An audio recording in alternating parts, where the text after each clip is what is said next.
한겨울밤 지하철역 출입구였습니다. 추위에 떨고 있는 노숙자 할머니가 있었어요. 수백 명이 지나갔지만 아무도 돌아보지 않았습니다. 단 한 명, 23살 여대생 박지은만이 멈춰 섰어요. 가방에서 핫팩과 빵을 꺼내 건넸습니다. 할머니, 이거라도 드세요. 할머니는 눈가가 젖으며 고개를 끄덕였어요. 그날부터 지은은 매일 들러 국밥과 담요를 가져다 줬습니다. 그러던 어느 날 할머니가 갑자기 사라졌어요. 얼마 후 지은은 신화그룹 면접에 합격해서 최종 면접장에 들어갔습니다. 회장실 문을 열고 들어간 순간 얼어붙었어요. 중앙에 앉아 있는 70대 여성, 그 얼굴을 알고 있었습니다.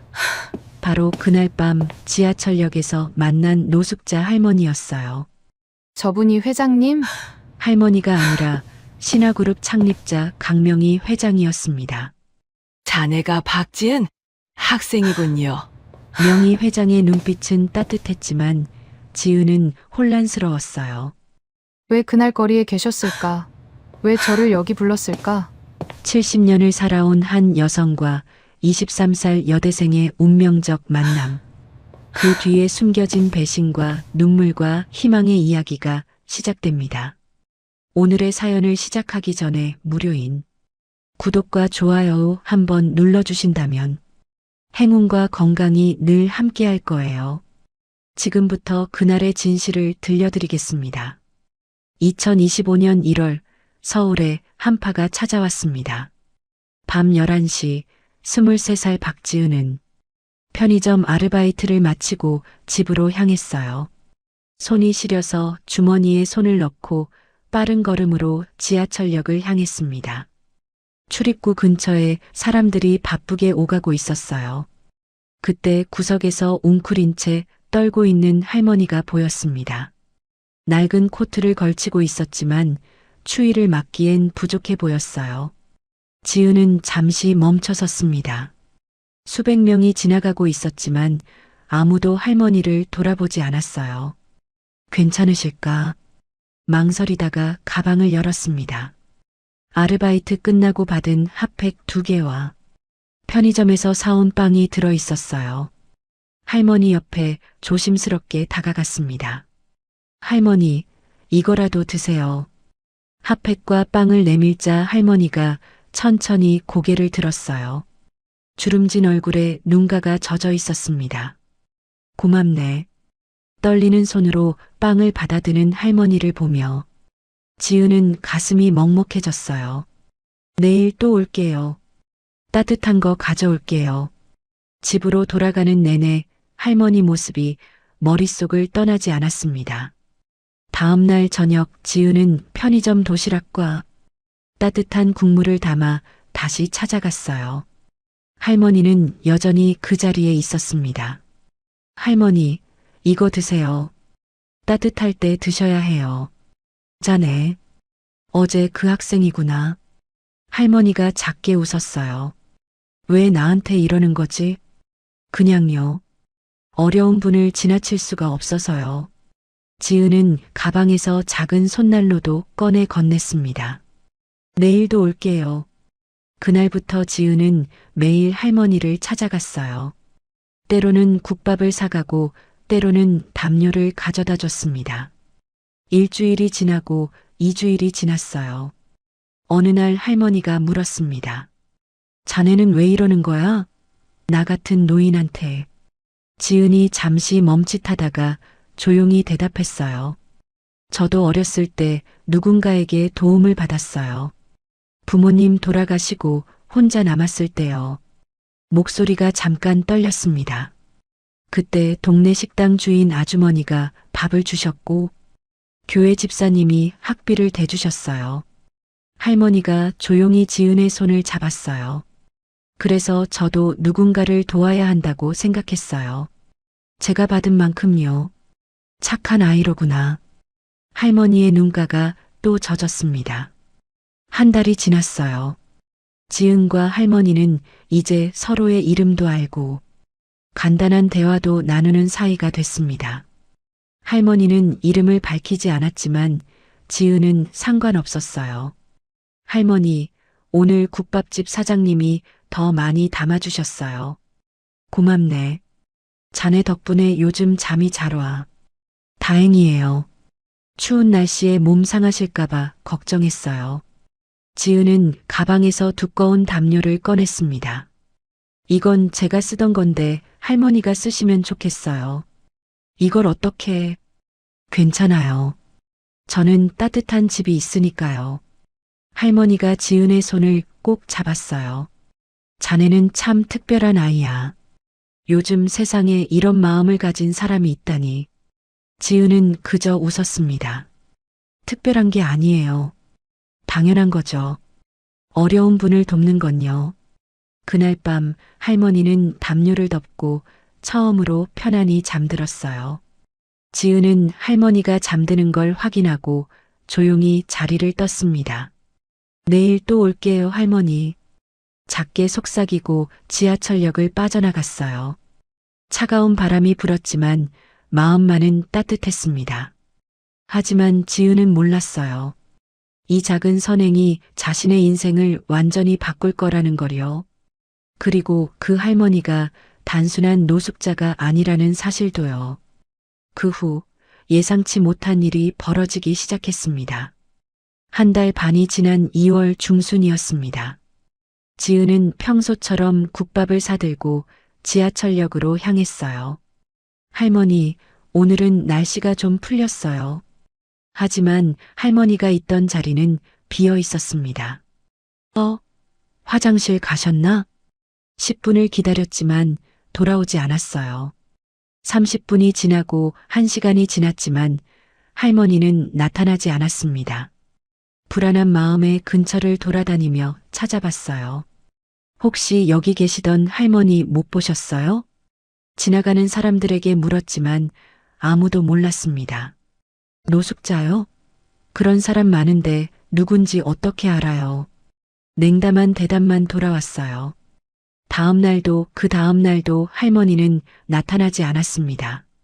지은은 근처 경찰서를 찾아갔어요. 실종 신고를 하고 싶은데요. 실종자와 관계가 어떻게 되시죠? 그게 노숙하시던 할머니인데요. 경찰관이 난처한 표정을 지었습니다. 성함이나 연락처는 아세요? 그건 몰라요. 하지만 한 달 넘게 매일 뵈었어요. 죄송하지만 신원 정보 없이는 신고 접수가 어렵습니다. 발길을 돌릴 수밖에 없었어요. 근처 노숙자 쉼터도 모두 찾아다녔습니다. 70대쯤 되시고 낡은 코트 입으신 할머니 못 보셨어요? 그런 분들이 한두 명이 아닌데요. 사진이라도 있으세요? 없어요. 어디에도 할머니의 흔적은 없었습니다. 일주일이 지났지만 소식이 없었어요. 지은은 매일 밤 그 자리를 지켰지만 할머니는 돌아오지 않았습니다. 할머니, 어디 가신 거예요? 혹시 아프신 건 아니겠죠? 혼자 중얼거리며 눈물을 닦았어요. 그러던 2월 말 지은에게 전화가 걸려왔습니다. 박지은 학생이시죠? 신화그룹입니다. 최종 면접에 합격하셨습니다. 네, 정말요? 3월 5일 오전 10시 본사 50층 회장실로 오시면 됩니다. 전화를 끊고 나서도 믿기지 않았어요. 내가 신화그룹 최종 면접까지? 신화그룹은 국내 3대 대기업 중 하나였습니다. 수많은 명문대 출신들이 지원하는 곳이었어요. 하지만 기쁨도 잠시였습니다. 대학 친구들에게 소식을 전하자 반응은 차가웠어요. 야, 너 진짜 신화그룹 최종 면접 간다고? 응, 다음 주에. 미친 거 아니야? 내가 무슨 스펙으로 신화를 가? 한 친구가 비웃듯 말했습니다. 너 학점도 3점 초반이고 토익도 800점 되잖아. 신화는 900점 이상은 기본이야. 그래도 기회는 줬잖아. 아유, 불쌍해서 그러는 거겠지. 어차피 떨어질 텐데. 또 다른 친구가 거들었어요. 맞아, 신화는 명문대 아니면 안 뽑아. 너희 학교에서 간 사람 없잖아. 지은은 아무 말도 하지 못하고 자리를 떴습니다. 집으로 돌아오는 길에 눈물이 났어요. 내가 왜 이렇게 무시당해야 하지? 작은 원룸에 들어와 거울을 봤습니다. 낡은 패딩과 해진 운동화가 보였어요. 스펙도 없고 집도 가난하고 나한텐 아무것도 없는 건가. 하지만 포기할 수 없었습니다. 침대에 앉아서 조용히 중얼거렸어요. 누구는 시험 보러 가고 누구는 시험을 받는다지만 나도 내 인생 시험을 보러 가는 거야. 할머니가 생각났습니다. 할머니, 제가 면접 보러 가요. 할머니도 응원해 주시겠죠? 창밖을 보니 눈이 내리고 있었어요. 이틀 후 학교 도서관에서 면접 준비를 하고 있었습니다. 신화그룹 기업 분석 자료를 읽고 있었어요. 창립자 강명희 회장, 70년 전 보자기 장사로 시작해서 지금의 신화그룹을 만들었다. 자수성가한 여성 기업가의 이야기가 적혀 있었습니다. 대단하신 분이네. 그때 옆 테이블에서 들리는 대화가 귀에 들어왔어요. 야, 신화그룹 최종 면접 누가 붙었대? 박지은이라는 애. 우리 과애야. 헐게. 맨날 아르바이트 하던 애 아니야? 맞아. 집도 엄청 가난하대. 어떻게 붙었는지 모르겠어. 뭐 특별한 거라도 있나? 아니면 착오겠지. 웃음소리가 들렸습니다. 지은은 책을 덮고 자리에서 일어났어요. 괜찮아. 괜찮아. 스스로를 다독이며 도서관을 나왔습니다. 밤 11시 다시 지하철역으로 향했어요. 할머니가 있던 자리를 보며 작게 말했습니다. 할머니, 저 면접 잘 보고 올게요. 꼭 붙어서 할머니한테 좋은 소식 전해드릴게요. 차가운 바람이 불었지만 마음은 단단해졌습니다. 그리고 운명의 면접 날이 다가왔습니다. 3월 5일 오전 9시, 지은은 신화그룹 본사 앞에 섰습니다. 50층 높이의 유리 건물이 하늘을 찌를 듯 솟아 있었어요. 와, 정말 크다. 손에 땀이 났습니다. 입구로 들어서자 대리석 바닥과 화려한 샹들리에가 보였어요. 1층 안내 데스크에서 방문 확인 받으시고 엘리베이터 타시면 됩니다. 경비원이 친절하게 안내해 줬습니다. 안내 데스크에서 신분증을 제시하고 방문증을 받았어요. 50층 회장실이시네요.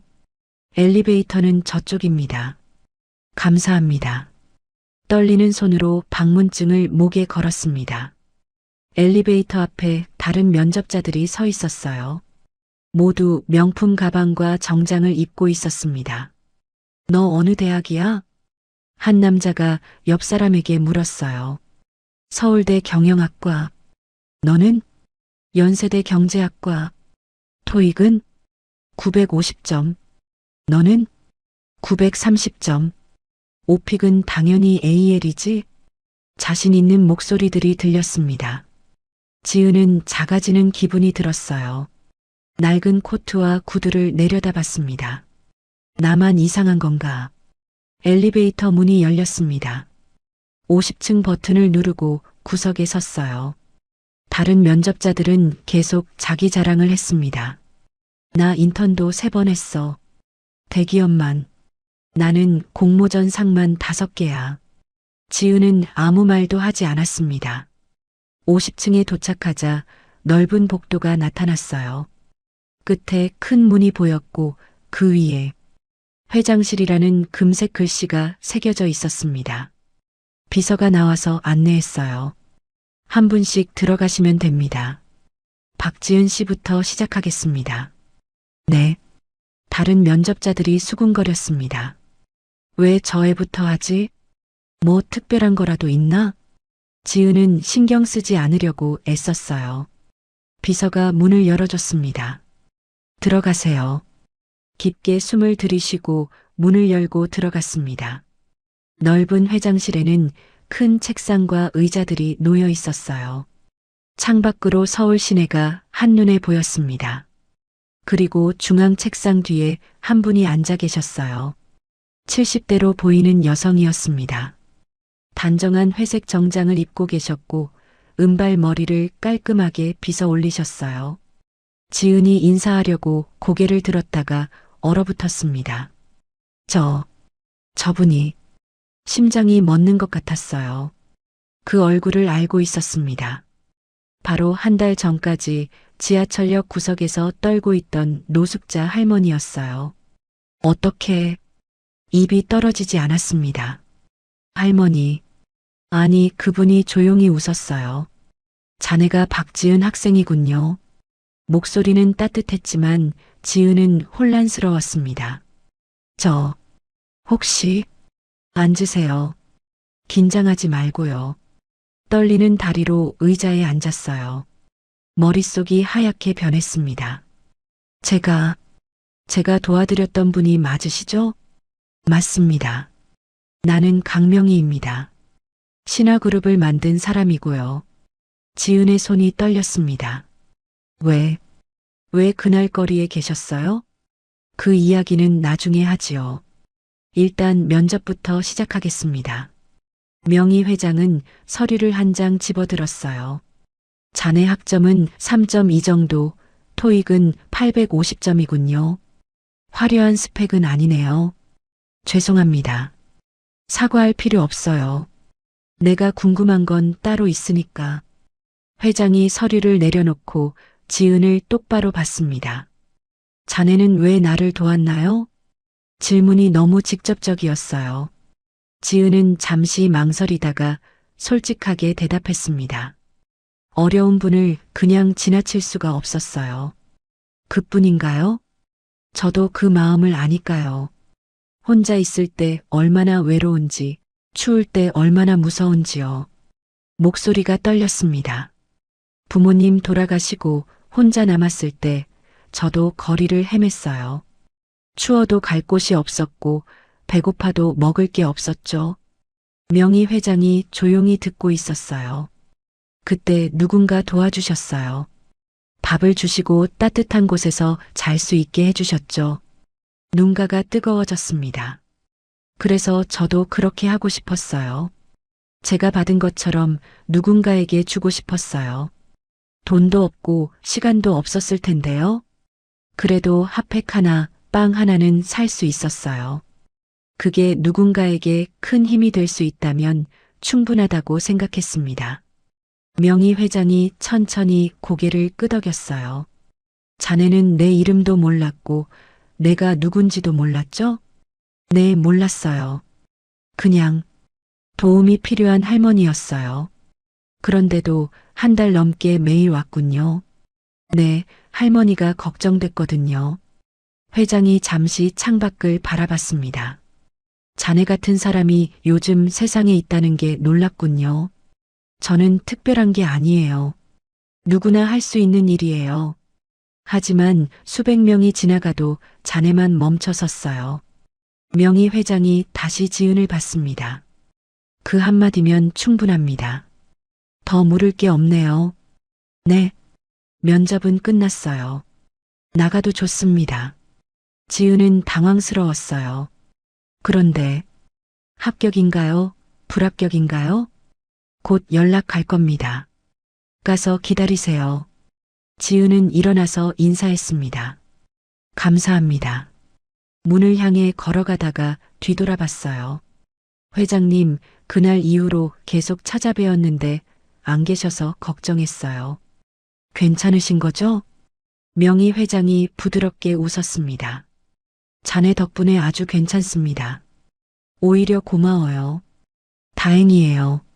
그럼 실례하겠습니다. 문을 나서는 순간 눈물이 났어요.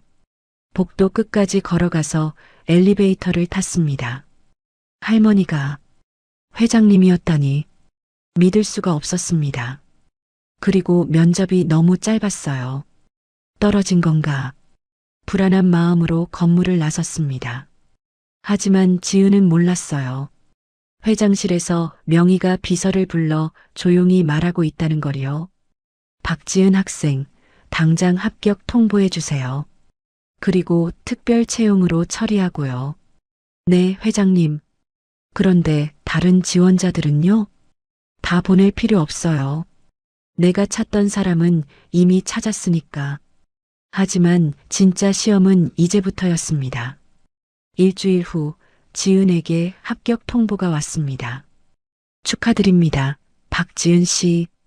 신화그룹 경영지원팀 특별 채용되셨습니다. 전화를 받는 순간 눈물이 났어요. 감사합니다. 정말 감사합니다. 3월 중순 첫 출근 날이었습니다.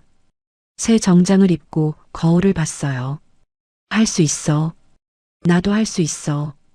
신화그룹 20층 경영지원팀 사무실에 들어섰습니다. 팀장이 반갑게 맞아줬어요. 박지은 씨 맞죠? 환영합니다. 회장님께서 직접 추천하신 분이라고 들었어요. 감사합니다. 열심히 하겠습니다. 자리를 배정받고 업무를 시작했습니다. 하지만 점심시간 분위기가 달라졌어요. 야, 제 특채래. 회장이 직접 뽑았대. 무슨 연줄이 있는 거 아니야? 스펙도 별로인데 어떻게 들어온 거지? 수군거리는 소리가 들렸습니다. 지은은 모른 척하고 업무에 집중했어요. 일주일이 지났습니다. 어느 날 오후 한 남자가 팀 사무실로 들어왔어요. 40대 초반으로 보이는 정장 차림의 남자였습니다. 저분이 민준 전무님이야. 회장님 조카분이시고 옆자리 선배가 작게 귀띔해줬어요. 민준 전무는 사무실을 둘러보다가 지은을 발견했습니다. 자네가 신입이군. 박지은? 네, 그렇습니다. 차갑게 대답했어요. 특채로 들어왔다며? 대단하네. 비꼬는 투였습니다. 열심히 하겠습니다. 그래야지. 여긴 실력으로 평가받는 곳이니까. 민준 전무는 비웃듯 웃고 나갔어요. 그날부터 이상한 일들이 벌어지기 시작했습니다. 지은이 작성한 보고서가 자꾸 사라졌어요. 팀장님, 제가 어제 올린 보고서가 안 보이는데요. 나도 못 봤는데? 다시 작성해야겠네.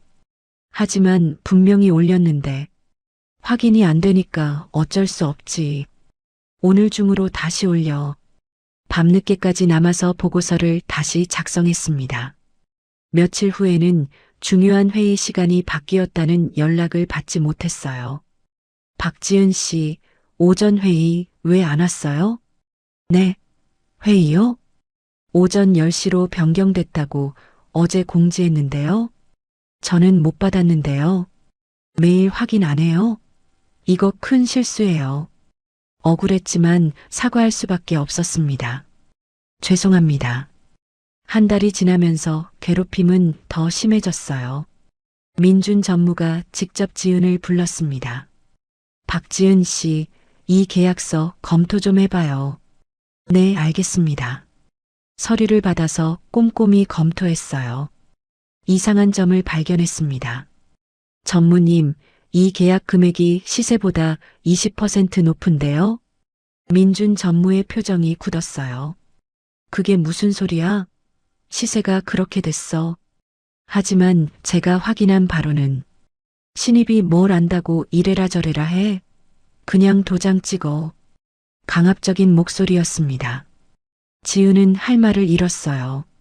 알겠습니다. 하지만 도장을 찍을 수가 없었습니다. 몰래 팀장에게 보고했어요. 팀장님, 이 계약서 좀 확인해 주세요. 금액이 이상해요. 팀장이 서류를 보더니 놀랐습니다. 이거 확실히 문제가 있네. 잘했어요. 일단 보류하겠습니다. 다음 날 민준 전무가 지은을 불렀어요. 자네, 나를 고자질했어? 고자질이 아니라 정상적인 보고였습니다. 누가 너 같은 애를 뽑았는지 모르겠네. 세상이 불공평하지? 독이 든 목소리였습니다. 제 능력으로 들어왔습니다. 능력? 회장한테 잘 보여서 들어온 주제에? 민준 전무가 비웃었어요. 조심해. 여긴 만만한 곳이 아니야. 협박이었습니다. 그날 밤 지은은 늦게까지 남아서 일했어요. 사무실에 혼자 있었습니다. 민준 전무가 들어왔어요. 아직도 있네? 네, 마무리할 게 있어서요. 열심히 하는 건 좋은데 쓸데없는데 열심히 하지 마. 무슨 말씀이신지 알아들었지? 앞으로 내 일에 간섭하지 마. 민준 전무는 지은의 책상 위 서류를 집어들었어요. 이건 뭐야? 내일 제출할 보고서입니다. 잘못된 게 맞네. 서류를 찢어버렸습니다. 다시 써. 전무님, 뭐, 불만 있어? 지은은 주먹을 쥐었지만 참았어요. 아니요. 다시 쓰겠습니다. 민준 전무가 나가고 지은은 책상에 앉아 눈물을 흘렸습니다. 왜 이렇게 괴롭히는 거지? 하지만 포기할 수 없었어요. 새벽까지 남아서 보고서를 다시 작성했습니다. 다음 날 아침 출근하니 동료들이 수군거렸어요.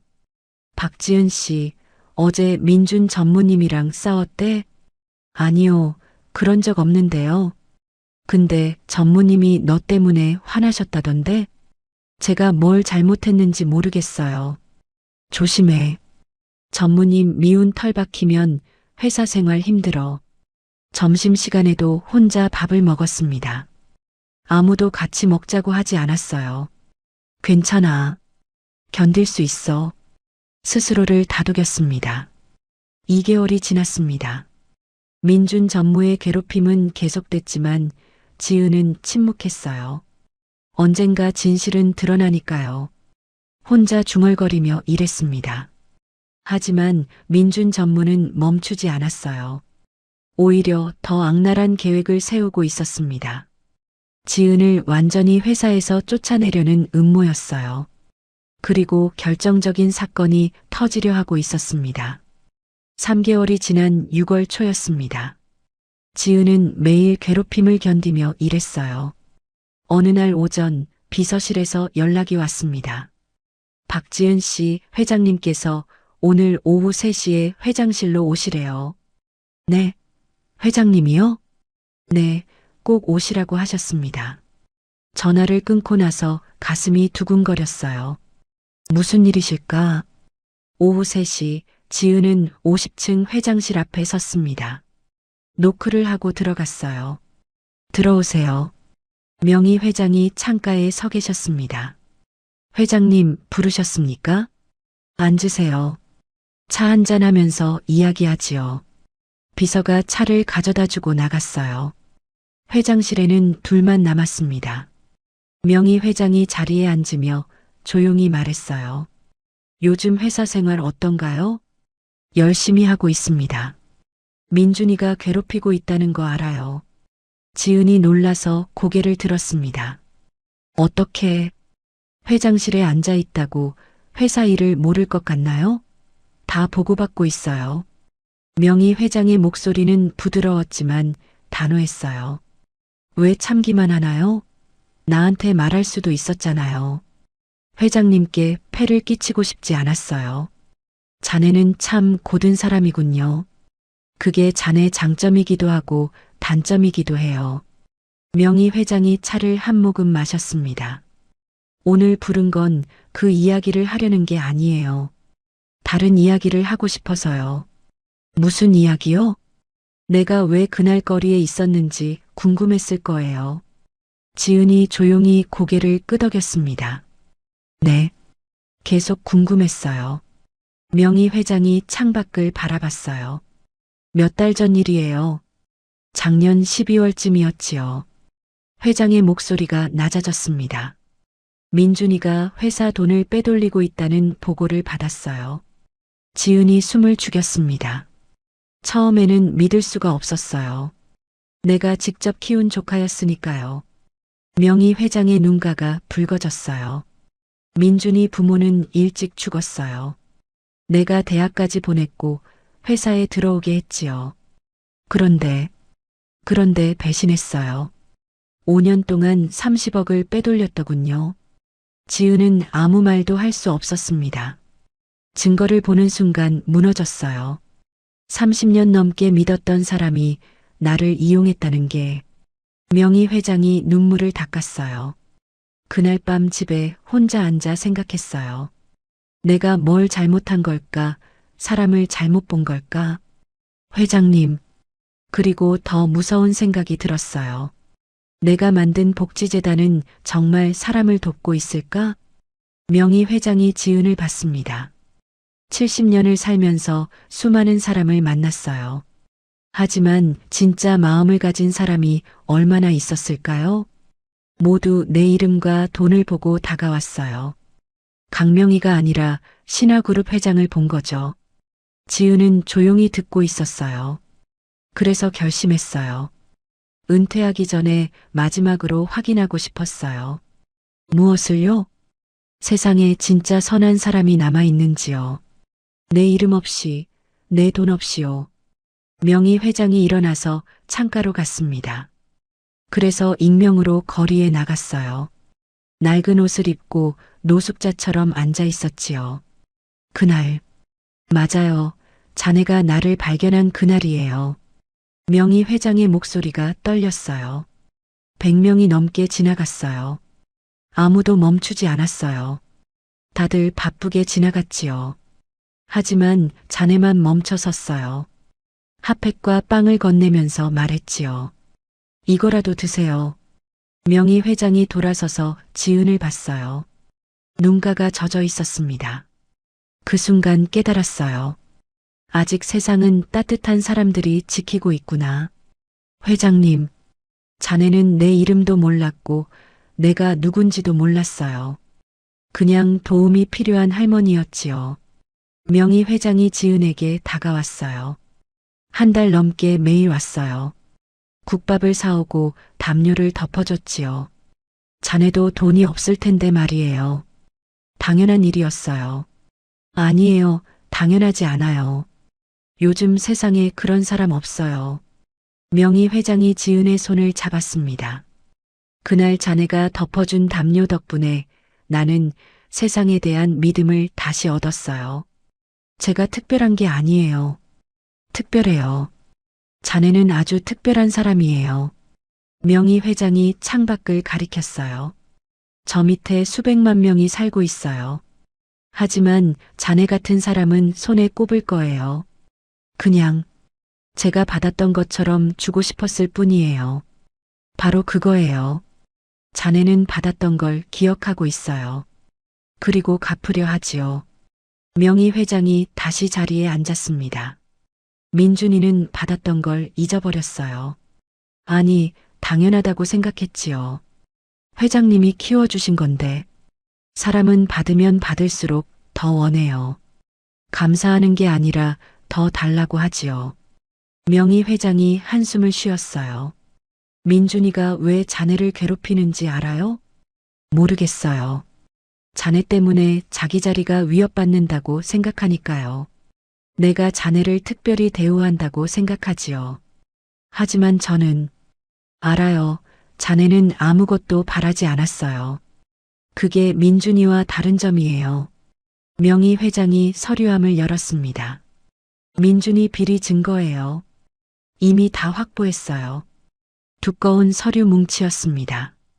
곧 처리할 겁니다. 족하지만 용서할 수 없어요.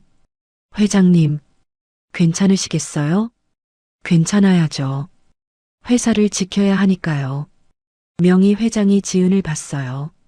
자네 같은 사람이 이 회사에 있으면 희망이 있어요. 돈이나 권력이 아니라 진짜 마음으로 일하는 사람이요. 과찬이십니다. 과찬이 아니에요. 자네는 내가 70년 인생에서 만난 가장 진실한 사람이에요. 지은의 눈가가 뜨거워졌습니다. 조금만 더 참아요. 곧 끝날 거예요. 네, 회장님. 그리고 고마워요. 자네 덕분에 나는 다시 사람을 믿을 수 있게 됐어요. 명희 회장이 미소 지었습니다. 따뜻하고 진심 어린 미소였어요. 하지만 민준의 야망은 더 크고 어두웠습니다. 일주일 후 신화그룹에 폭풍이 몰아쳤습니다. 아침 9시 검찰이 회사에 들이닥쳤어요. 민준 전무 계십니까? 무슨 일이시죠? 횡령 및 배임 혐의로 긴급 체포영장이 발부됐습니다. 민준 전무가 창백한 얼굴로 끌려나갔어요. 이게 무슨 짓이야? 나 회장 조카야. 소리쳤지만 소용없었습니다. 사무실이 발칵 뒤집혔어요. 전무님이 체포됐대. 횡령이라고? 얼마를? 30억이래. 지은은 조용히 자리에 앉아 있었습니다. 회장님이 말씀하신 게 이거였구나. 점심시간 회사 전체에 긴급 공지가 떴어요. 민준 전무는 5년간 회사 자금 30억 원을 횡령한 혐의로 구속됐습니다. 회사는 엄정하게 대응할 것입니다. 직원들이 웅성거렸습니다. 5년 동안이나 30억을 어떻게 빼돌렸지? 회장님이 조카인데 그걸 몰랐을까? 오후 3시 명의 회장이 임원회의를 소집했습니다. 지은도 참석하라는 연락을 받았어요. 회의실에는 10여 명의 임원들이 모여 있었습니다. 명의 회장이 단상에 섰어요. 오늘 여러분께 무거운 마음으로 말씀드립니다. 회의실이 조용해졌습니다. 제 조카 민준이 5년간 회사 돈을 빼돌렸습니다. 30억 원이라는 거액이에요. 임원들이 숨을 죽였어요. 제가 직접 키운 조카였습니다. 믿었고 사랑했지요. 명의 회장의 목소리가 떨렸습니다. 하지만 그 믿음을 배신했습니다. 용서할 수 없어요. 화면에 증거 자료가 나타났어요. 비밀 계좌 내역과 횡령 기록이었습니다. 여기 모든 증거가 있습니다. 검찰에 이미 제출했고요. 임원들이 고개를 끄덕였습니다. 하지만 더 충격적인 사실이 있습니다. 명의 회장이 잠시 말을 멈췄어요. 민준이 혼자 한 게 아닙니다. 배우가 따로 있어요. 회의실이 술렁거렸습니다. 누구죠? 한 임원이 물었어요. 명의 회장이 깊게 숨을 들이쉬었습니다. 제 친동생입니다. 강수정이요. 회의실이 얼어붙었어요. 동생이라고요? 네, 민준의 어머니이자 제 유일한 동생이에요. 명의 회장이 화면을 넘겼습니다. 강수정과 민준이 만나는 사진들이 나왔어요. 5년 전부터 계획했습니다. 제 자리를 민준에게 넘기기 위해서요. 그럴 수가. 수정이는 평생 저를 질투했어요. 언니가 성공하고 자기는 평범하게 산 게 불만이었지요. 명의 회장의 목소리가 쓸쓸했습니다. 결혼해서 아들을 낳았을 때 말했어요. 내 아들이 신화그룹을 물려받아야 한다고요. 하지만 회장님께서 거절하셨겠죠? 당연히 거절했지요. 회사는 능력으로 이어지는 거니까요. 명의 회장이 다음 화면을 넘겼어요. 그때부터 수정이는 민준을 이용하기 시작했습니다. 회사 돈을 빼돌려서 뇌물을 주고 주요 인사들을 매수했어요. 증거 서류들이 쏟아졌습니다. 목표는 간단했어요. 저를 실각시키고 민준을 회장 자리에 앉히는 거였지요. 임원들이 경악했어요. 그럼 박지은 씨를 괴롭힌 것도? 한 임원이 지은을 봤습니다. 맞습니다. 제가 지은 씨를 특별 채용하자 민준이는 위협을 느꼈어요. 명의 회장이 지은을 보며 말했습니다. 회장이 특별히 신경 쓰는 사람이 있으면 후계자가 될 수도 있다고 생각한 거죠. 그래서 괴롭힌 거군요. 지은은 조용히 고개를 숙였어요. 민준이와 수정이는 30억을 빼돌려서 주요 주주들을 매수하려 했습니다. 이사회를 장악해서 저를 몰아내려는 계획이었어요. 하지만 회장님께서 먼저 파악하신 거군요. 6개월 전부터 조사했습니다. 모든 증거를 확보했고요. 명의 회장이 화면을 껐어요. 수정이는 오늘 아침 체포됐습니다. 민준과 함께요. 회의실이 무거운 침묵에 빠졌습니다. 평생 함께한 동생이었습니다. 어렸을 때 제가 업고 학교에 데려다 줬어요. 명의 회장의 눈가가 붉어졌어요. 부모님 돌아가시고 제가 대학 보냈고 결혼 자금도 마련해줬지요. 회장님. 하지만 수정이는 감사하지 않았어요. 오히려 더 원했지요. 명희 회장이 창밖을 봤습니다.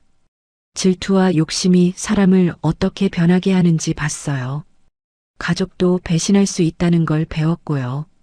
아무도 말하지 못했어요. 회의는 여기까지입니다.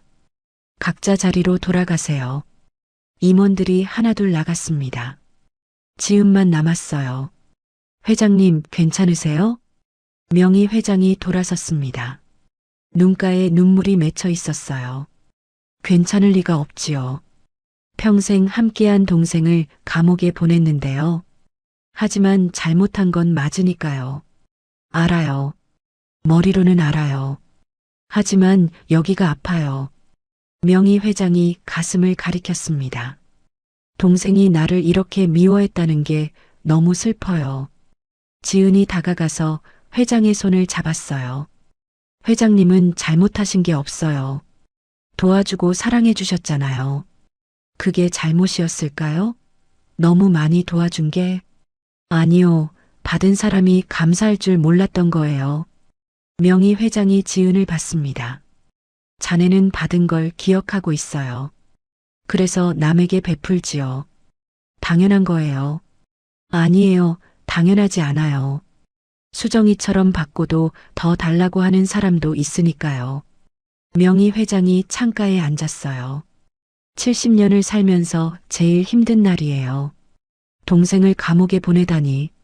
하지만 회사와 직원들을 지키신 거예요. 그래요. 그래야만 했어요. 회장실에 침묵이 흘렀습니다. 무겁고 슬픈 침묵이었어요. 지은 씨. 네. 자네가 있어서 다행이에요. 자네 같은 사람이 있어서 아직 희망이 보여요. 제가 뭘 많이 해줬어요. 자네 덕분에 나는 사람을 다시 믿을 수 있었어요. 명희 회장이 미소 지었습니다. 눈물이 섞인 미소였어요. 그날 저녁 뉴스에 대서특필됐습니다. 신화그룹 전무와 창립자 친동생 30억 횡령 혐의로 구속. 70년 후에도 돈 앞에 무너져. 세상은 떠들썩했지만 명희 회장은 조용히 회장실에 홀로 앉아 있었어요. 하지만 이 아픔 속에서 새로운 희망이 싹트고 있었습니다. 민준과 강수정이 구속된 지 2주일이 지났습니다. 회사는 조금씩 안정을 찾아가고 있었어요. 지은은 평소처럼 일하고 있었습니다. 어느 날 오후 비서실에서 연락이 왔어요. 박지은 씨, 내일 오전 10시에 임원회의에 참석해 주세요. 저요? 임원회의예요? 네, 회장님 지시사항입니다. 다음 날 아침 지은은 떨리는 마음으로 회의실에 들어갔습니다. 모든 임원이 자리에 앉아 있었어요. 명희 회장이 단상에 섰습니다. 오늘 여러분께 중요한 발표가 있습니다. 회의실이 조용해졌어요. 저는 이제 물러날 생각입니다. 임원들이 술렁거렸습니다. 회장님, 그게 무슨 말씀이십니까? 70년을 살았고 40년을 회사와 함께 했습니다. 이제 그만 쉴 때가 됐어요. 명희 회장이 천천히 말했어요. 하지만 그 전에 제 뒤를 이을 사람을 정해야겠지요. 모두가 숨을 죽였습니다. 민준이가 아니라는 건 이미 알고 계시죠. 그렇다면 누가 적합할까요? 임원들이 서로를 쳐다봤어요. 박지은 씨, 앞으로 나와주시겠어요? 지은은 깜짝 놀라서 자리에서 일어났습니다. 저요? 네, 자네요. 떨리는 다리로 앞으로 나갔어요. 임원들이 웅성거렸습니다. 신입을요? 아직 입사한 지 3개월밖에 안 됐는데요. 명희 회장이 손을 들어 조용히 시켰습니다. 여러분, 후계자의 조건이 뭐라고 생각하십니까? 아무도 대답하지 못했어요. 스펙입니까? 학벌입니까? 경력입니까? 명희 회장이 지은을 봤습니다. 제게 필요한 건 마음입니다. 진심으로 사람을 대하는 마음이요. 하지만 회장님, 한 임원이 반대했어요. 경영 경험도 없고 나이도 너무 어립니다. 그래서 5년을 주려고 합니다. 5년간 제 옆에서 배우는 거예요. 명희 회장이 지은에게 말했습니다. 지은 씨, 5년 동안 나와 함께 일하겠어요? 회사 경영을 배우고 사람을 이끄는 법을 익히세요. 지은은 당황스러웠어요. 회장님, 저는 자격이 없어요. 자격이 뭔가요? 저는 아무것도 없어요. 돈도 없고 배경도 없고 경험도 없어요. 그런 게 자격이 아닙니다. 명희 회장이 지은의 손을 잡았어요. 자네에게는 가장 중요한 게 있어요. 바로 사람을 아끼는 마음이요. 하지만 그날 밤 추운 거리에서 자네는 나를 도왔어요. 아무 데가 없이요. 회의실이 조용해졌습니다. 돈이 있어서 도운 게 아니었어요. 권력이 있어서도 아니었고요. 그냥 어려운 사람을 도와야 한다는 마음 하나로요. 명희 회장의 목소리가 떨렸어요. 그게 바로 이 회사에 필요한 정신입니다. 사람을 먼저 생각하는 마음이요. 임원들이 고개를 끄덕이기 시작했어요. 민준이는 모든 걸 가졌지만 마음이 없었어요. 자네는 아무것도 없지만 마음이 있어요. 회장님, 5년간 열심히 배우세요. 회사 경영도 배우고 사람 관리도 배우세요. 명희 회장이 임원들을 돌아봤습니다. 여러분도 지은 씨를 도와주세요. 5년 후면 훌륭한 리더가 될 겁니다. 한 임원이 일어났어요. 회장님을 믿겠습니다. 박지은 씨를 돕겠습니다. 다른 임원들도 하나둘 일어났습니다. 저희도 돕겠습니다. 지은의 눈에 눈물이 고였어요. 감사합니다. 정말 감사합니다. 고마워할 필요 없어요. 자네가 자격이 있으니까요. 명희 회장이 미소 지었습니다. 그리고 한 가지 더 발표하겠습니다. 회장이 서류를 꺼냈어요. 신화복지재단을 확대 개편합니다. 노숙자와 한부모 가정을 돕는 사업을 시작할 거예요. 임원들이 박수를 쳤습니다. 그리고 이 재단의 초대 이사장은 박지은 씨가 맡을 겁니다. 저요? 자네가 받았던 도움을 이제 다른 사람에게 줄 차례예요. 지은은 눈물을 참을 수 없었습니다. 회장님, 제가 할 수 있을까요? 할 수 있어요. 자네는 이미 하고 있었으니까요. 명희 회장이 지은의 어깨에 손을 올렸어요. 그대의 선의가 이 회사를 지킬 힘이 될 겁니다. 그리고 더 많은 사람을 살릴 거예요. 회의실에 따뜻한 박수가 울려 퍼졌습니다. 지은은 고개를 숙여 인사했어요. 최선을 다하겠습니다. 회장님께 누가 되지 않도록요. 자네는 이미 내게 큰 선물을 줬어요. 사람을 다시 믿을 수 있게 해줬으니까요.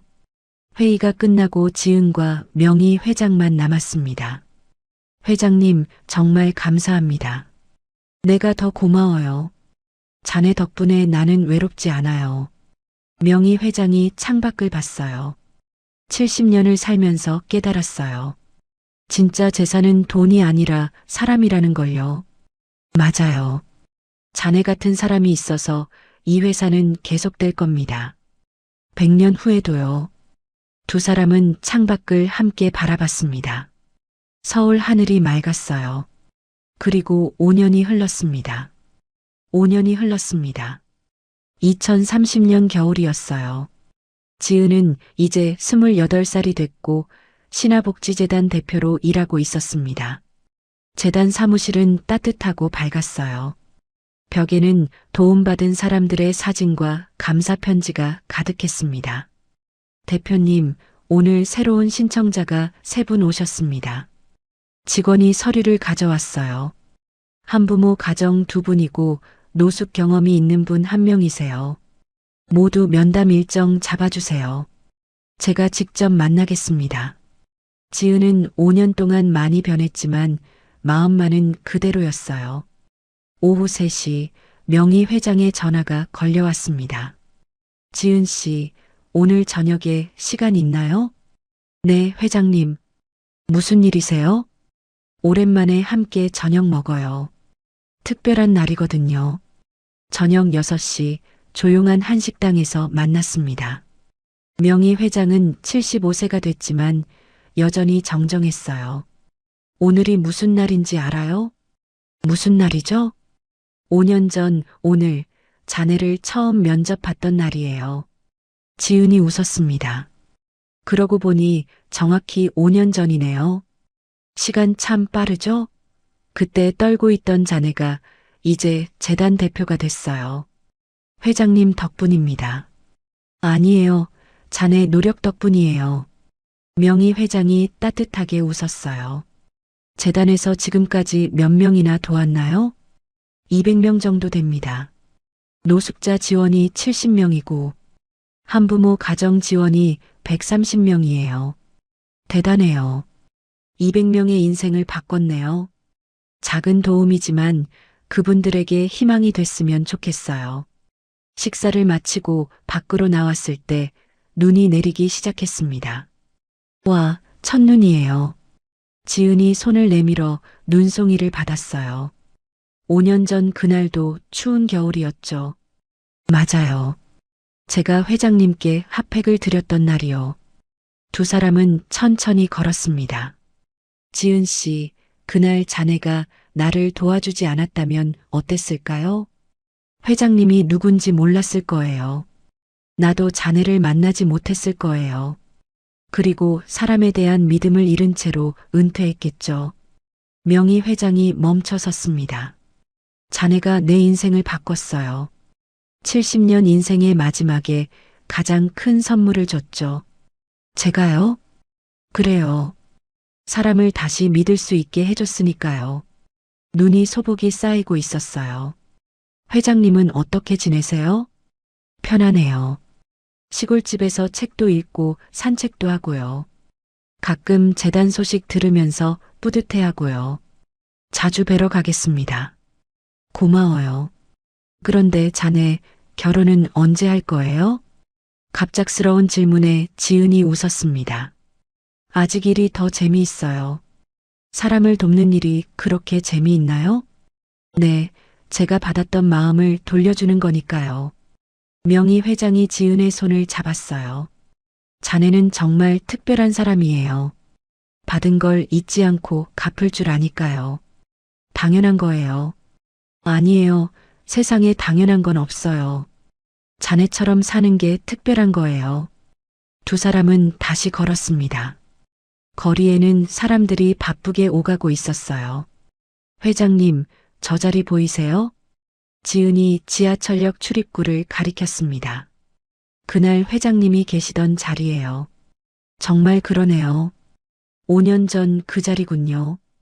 두 사람은 그곳으로 다가갔어요. 이제는 아무도 없는 깨끗한 자리였습니다. 여기서 모든 게 시작됐네요. 맞아요. 작은 핫팩 하나에서 시작된 인연이에요. 명희 회장이 하늘을 올려다봤습니다. 세상은 이렇게 작은 친절로 변하는 거예요. 큰 돈이나 권력이 아니라요. 네, 저도 그렇게 믿어요. 지은도 하늘을 봤어요. 눈송이가 계속 내리고 있었습니다. 지은 씨, 앞으로도 계속 이렇게 살아요. 받은 걸 나누면서요. 네, 약속할게요. 그럼 나도 약속할게요. 자네가 힘들 때 옆에 있을게요. 감사합니다, 회장님. 두 사람은 눈 내리는 거리를 함께 걸었습니다. 75살의 여성과 28살의 여성, 나이를 넘어선 따뜻한 인연이었어요.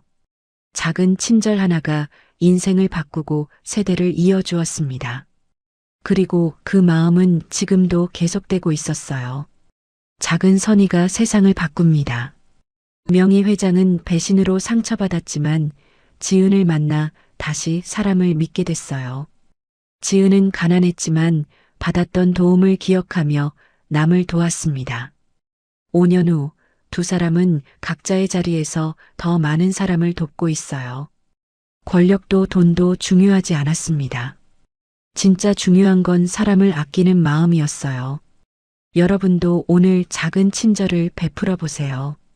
그 친절이 누군가의 인생을 바꿀 수 있습니다. 오늘도 영상 시청해 주셔서 감사합니다. 구독과 좋아요는 큰 힘이 됩니다. 선배님들 모두 행복하세요. 다음 이야기로 또 찾아뵙겠습니다.